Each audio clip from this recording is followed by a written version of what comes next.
So we are going to talk about something very controversial today, but people keep messaging me about it, which is usually a good sign. And look, my friends, if you are a long-time watcher, we are back in the green screen. We're back at home. Thank you so much for everyone that did support me during my last match tour. And I will have more to say about it soon, and I've got some clips to share as well. But for now, that's right. Let's get into the nitty-gritty. Subscribe, get in those comments. One day, could Logan Paul be the WWE champion? The reason we are mostly talking about this is because he does have his big Saudi Arabia match coming up with Cody Rhodes, who is the WWE champion. And even though at one point it seemed like it was going to be champ versus champ, we did a video about this. Hopefully it pops up on the screen now so you can watch it.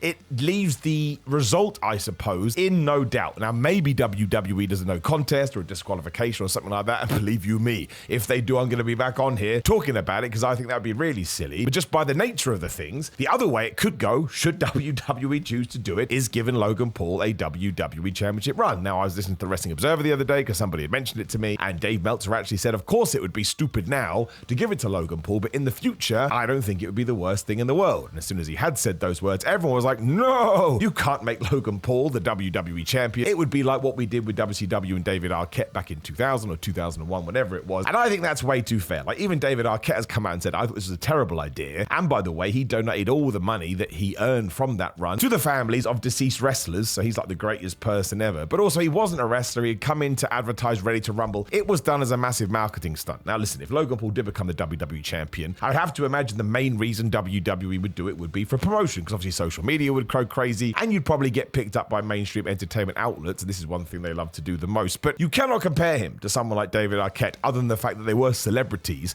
entering wrestling, because Logan Paul's run of matches have been absolutely brilliant. And I know people like to say, yeah, but he gets to practice them all the time. Okay, some people in this life get privileges that it would be nice if other individuals did got, but they just don't get them. I mean, that's nothing to do with wrestling. That's a life situation. But given the place that he does find himself in, like I say, gets the character down ever since he realized that he should be a heel and not a face. He's smashing that. All his wrestling matches are pretty damn brilliant, if I do say so myself. And even if he is the type of guy that can't go in there and call it on the fly, most people aren't worrying about that. Most people are just worrying about when they sit down to watch a WrestleMania or a Survivor Series or a Raw Rumble, whatever pay-per-view, premium live event it may be, if they walk away going, did I enjoy that match or did I not enjoy that match? And whether it was a Roman Reigns, whether it was a Seth Rollins, or whether it was a Rey Mysterio, I think every single one, like I say, has been pretty damn impressive. Now, I'm sure if other wrestlers had the chance to do this too, they would be better than Logan Paul. But maybe one day Logan Paul can also go into the ring and maybe he can call a match on the fly. Like, again, if you had told me 2 years ago he'd be in the position he is now, I wouldn't have believed you. So I think if we can continue on this trajectory and we can get to the point where Logan Paul feels more part of the furniture or part of the landscape or part of the horizon, whatever it may be. And it's not like he's going to do this and just run away. Like, you have to make sure it benefits both parties. I really don't have an issue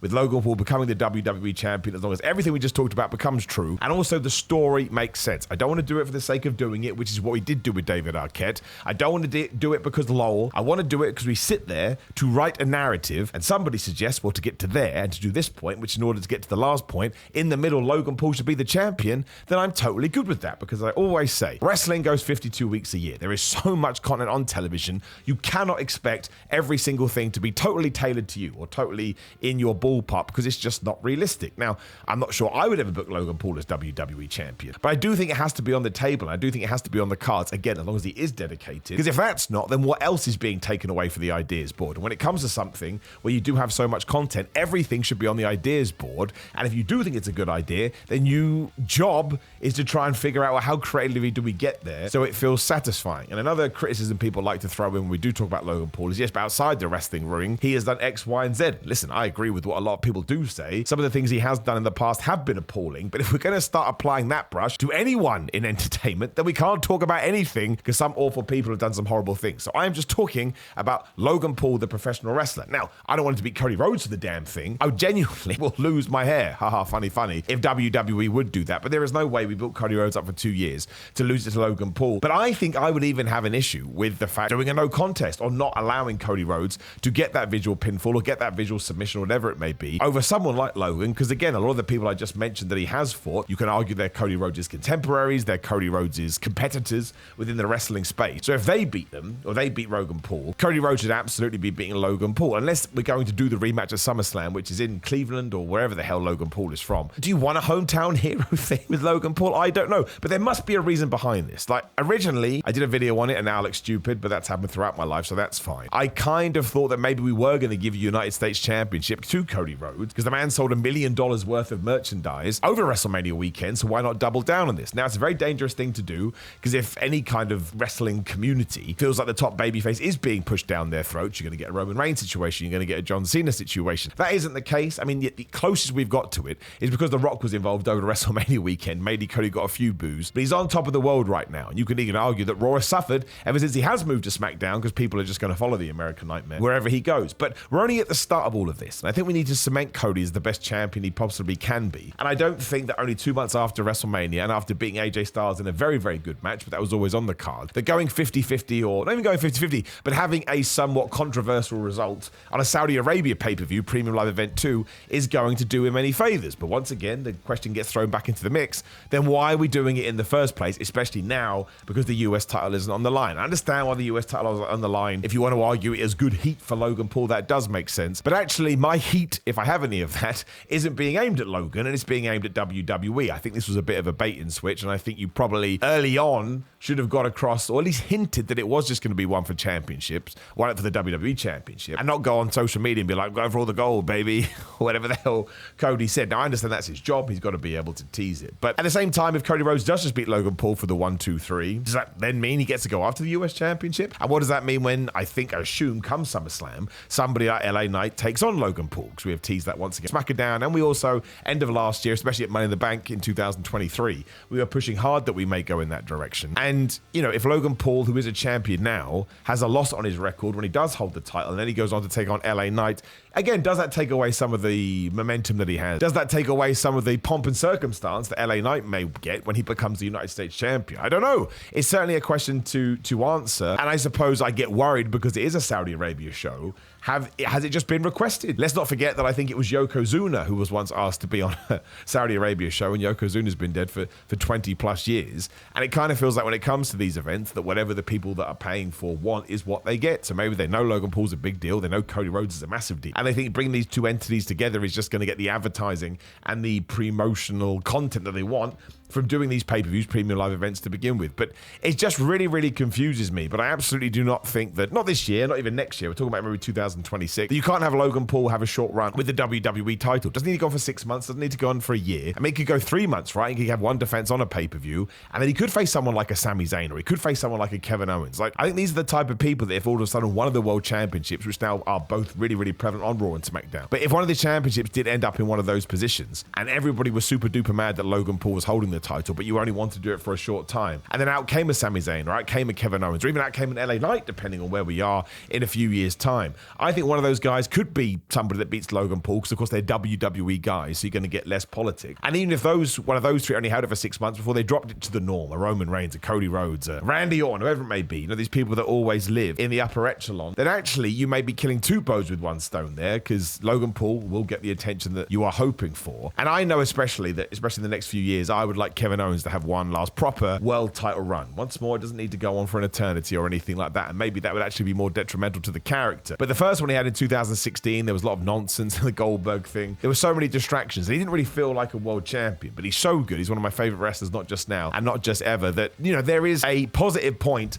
for somebody like Logan Paul winning it, because you know that Kevin Owens would be able to beat him, or potentially so. I understand he didn't at WrestleMania, but you know, if Randy Orton is the champion, or John Cena came back and he was the champion, or a Cody, etc., maybe someone like Kevin Owens doesn't get that opportunity. And Sami Zayn even said recently in an interview, he probably thinks that there would be a higher chance of him becoming the world champion if somebody like Vince McMahon was still involved, because Vince McMahon would just wake up one day and go, that guy, we're going to give him the title, whereas Triple H meticulously plans out anything. Now look, Triple H's approach is much better for what we want WWE to be, but it does lack that sporadic nature. So if you do have a favorite and you kind of live in hope that one day the dream will come true because they deserve it and they get a title shot, it may not happen, because if Triple H has 1 year, 2 year, 3 years written down on paper, you're going to have to wait your turn, or you're going to have to wait for a pivot. But no, I think anybody should be world champion. I think you should be able to make Lillian Garcia WWE champion, as long as once again you can justify it, because that's the cool thing about wrestling. As long as a bunch of people in the back do agree, you can go out there and do whatever you want, although there are also caveats to that, because there's a story going on around right now about Cody Rhodes and the Royal Rumble and Triple H, and that Triple H was well aware on the night of the Royal Rumble that Rock was kind of come back and he was going to face Roman Reigns, and he told Cody to win the Rumble. Maybe the plan that Dwayne Johnson was told is that Cody was going to challenge Seth Rollins. I don't believe this malarkey that when Cody was pointing at Roman Reigns, during the Royal Rumble or post-Royal Rumble, the reason Roman looked confused is because this wasn't meant to happen. Because one, he doesn't look confused, looks angry. And two, there's a camera crew waiting for him. So if all of a sudden Cody was going to challenge Seth, I don't think a camera crew would be hanging around the tribal chief. But it is a perfect example of apparently where the creative process has become a bit back and forth. Now, look, The Rock is so powerful. I'm sure he was aware of this. And I'm sure Triple H just wanted to stick to his story because, you know, he'd been put so much time into it. And then you get to that Monday Night Raw or the SmackDown when Cody comes out and says, oh, The Rock's now going to take over. But Brian Gewirtz, who is The Rock's right-hand man, also talked about that. And I'm not sure whether he meant to be insulting or disparaging. Again, I haven't heard him say it. I've only read text, and there's so much meaning in somebody's voice and the way they phrase it. But he was like, Cody was meant to sell that as more happy. Like, yeah, Rock, go whoop his ass. So we didn't get the mega sympathy that we did get. And I actually think that would have been even worse. I still think we would have got the We Want Cody stuff because it wasn't the story people were reacting to. It was the fact we felt like Cody was being taken out of the spot that he had most rightly earned. But Cody looked ridiculous enough, which wasn't his fault. Like if I got a chance to win $1 million and I go, Brian, would you like to win it instead? And there's no real reason, that's going to confuse people. But if he had been enthused about losing his WrestleMania spot after telling us since day one of coming back into the company, this means everything to him and he wants to win the championship that his dad never did do, it would have been utterly ridiculous. So that wound up the way that we wanted to. We got to the point where we could collab, and I think this year's build and WrestleMania itself was excellent. But wrestling should always be about people just going, oh yeah, we should do this, oh yeah, we should do this, which includes Logan Paul becoming the champion. And just because you don't like someone doesn't mean that you can't sort of sit down and try and figure it out. And I think that it will. I think they're very, very high on him. I think he's proven his worth. You've got people like Randy Orton, who is universally respected, saying that they are surprised by just how well Logan Paul has adapted. So I would imagine maybe in late 2025, but probably in early 2026, when we have a lull period or there's a few months between pay-per-views, or there's just something where we need something new, I can totally see Logan Paul becoming the champion, especially if he is still a super dick, because he can win by any means necessary. He can use his knucks, he can use his prime guys, Speed can be there again, I Show Speed, or KSI could turn up. They could just beat somebody up in the ring 3-on-1.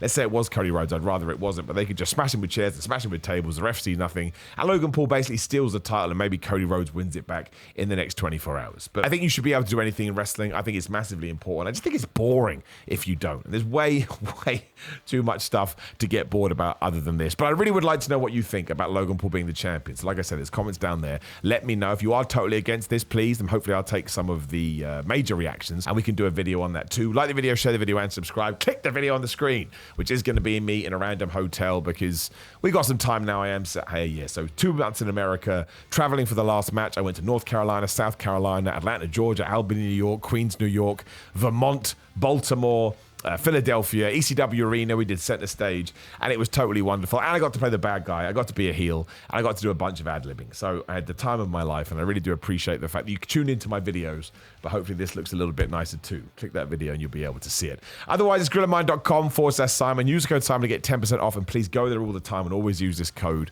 They are supplements that I'm even more proud to represent now because they helped me so much in America that, poof, man, what a wonderful time. Otherwise, it is patreon.com/Simon316. Simon316 on Instagram and Twitter. Personalized video messages at Cameo. Just search for Simon Miller. Simon J. Miller on the TikTok, and we are going to be doing more TikTok soon because, again, I have some time on my hands. Pro Wrestling Tees and Samson Analytics for t-shirts. Keep buying those tees as well. And I do believe that's everything. Sorry if that was a little bit wibbly-jibbly or wobbly-jubbly, which it probably was. I'm existing on around about 3 hours sleep right now because I only have just got home, but I wanted to get back into the content making game because I wasn't not dedicated, but I just didn't have as much time as I had hoped, but we still got some videos out there. So thank you once again. The support is truly awesome. You are all awesome. And let's get back to talking about that damn wrestling.